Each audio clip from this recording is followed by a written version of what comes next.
چنانچہ اس سلسلے میں آپ علیہ السلام نے طائف کا بھی سفر کیا۔ اس سفر میں آپ علیہ السلام کے غلام حضرت زید بن حارث رضی اللہ تعالیٰ عنہ بھی آپ کے ساتھ ہمراہ تھے۔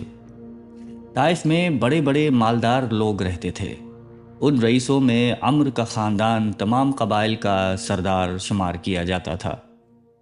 یہ لوگ 3 بھائی تھے۔ آپ علیہ السلام ان تینوں بھائیوں کے پاس تشریف لے گئے اور اسلام کی دعوت دی۔ ان تینوں نے اسلام قبول نہیں کیا بلکہ انتہائی بیہودہ اور گستاخانہ جواب دیا۔ ان بد نصیبوں نے اسی پر ہی بس نہیں کیا بلکہ طائف کے شریر غنڈوں کو ابھار دیا کہ یہ لوگ آپ علیہ السلام کے ساتھ برا سلوک کریں۔ چنانچہ لچو لفنگوں کا یہ شریر گروہ ہر طرف سے آپ علیہ السلام پر ٹوٹ پڑا اور یہ شرارتوں کے مجسمے آپ علیہ السلام پر پتھر برسانے لگے، یہاں تک کہ آپ کے مقدس پاؤں زخموں سے لہو لہان ہونے لگے۔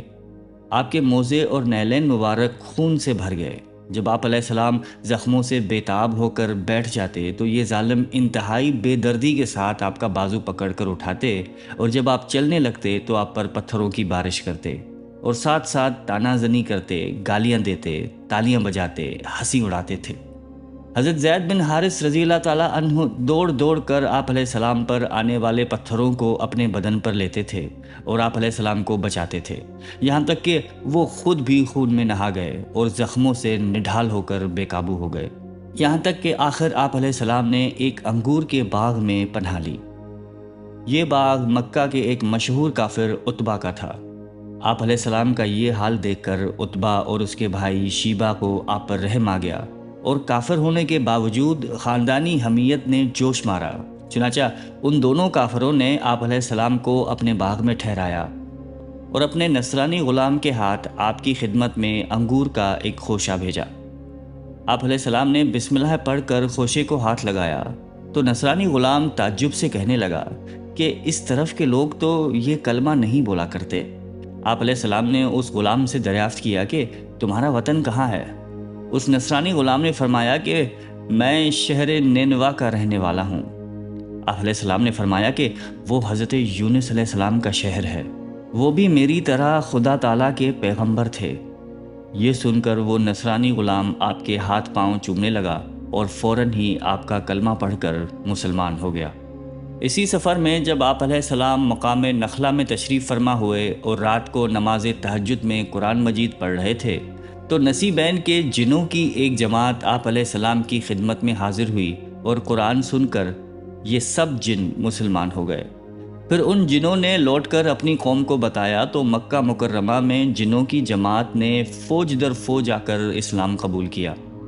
چنانچہ قرآن مجید میں سورہ جن کی ابتدائی آیتوں میں خداوند عالم نے اس واقعے کا تذکرہ فرمایا ہے۔ مقام نخلا میں آپ علیہ السلام نے چند دنوں تک قیام فرمایا، پھر آپ علیہ السلام مقام حرا میں تشریف لائے اور قریش کے ایک ممتاز سردار مطعم بن عدی کے پاس اپنا پیغام بھیجا کہ کیا تم مجھے اپنی پناہ میں لے سکتے ہو؟ عرب کا دستور تھا کہ جب کوئی شخص ان سے حمایت اور پناہ طلب کرتا تو وہ اگرچہ کتنا ہی بڑا دشمن کیوں نہ ہو، وہ پناہ دینے سے انکار نہیں کر سکتے تھے۔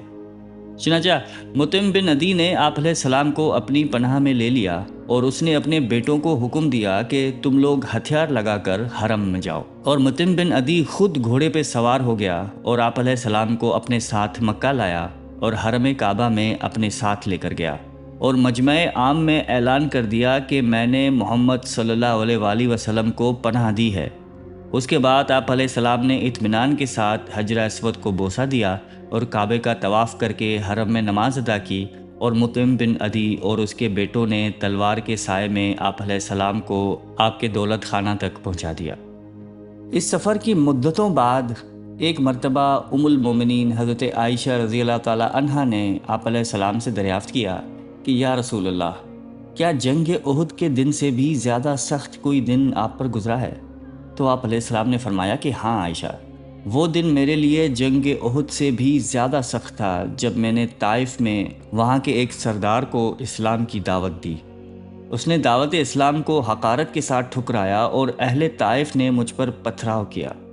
میں اس رنج و غم میں سر جھکائے چلتا رہا، پھر جب میں نے سر اٹھایا تو کیا دیکھتا ہوں کہ ایک بدلی نے میرے اوپر سایہ کیا ہوا ہے۔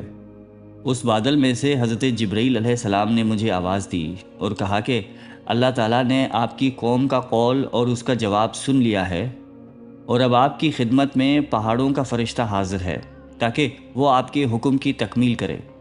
آپ علیہ السلام کا بیان ہے کہ پہاڑوں کا فرشتہ مجھے سلام کر کے عرض کرنے لگا کہ اے محمد، اللہ تعالیٰ نے آپ کی قوم کا قول اور انہوں نے آپ کو جو جواب دیا ہے وہ سن لیا ہے، اور مجھ کو آپ کی خدمت میں بھیجا ہے تاکہ آپ مجھے جو چاہے حکم دیں اور میں آپ کا حکم بجا لاؤں۔ اگر آپ چاہتے ہیں کہ میں ان دونوں پہاڑوں کو کفار پر الٹ دوں تو میں الٹنے کے لیے تیار ہوں۔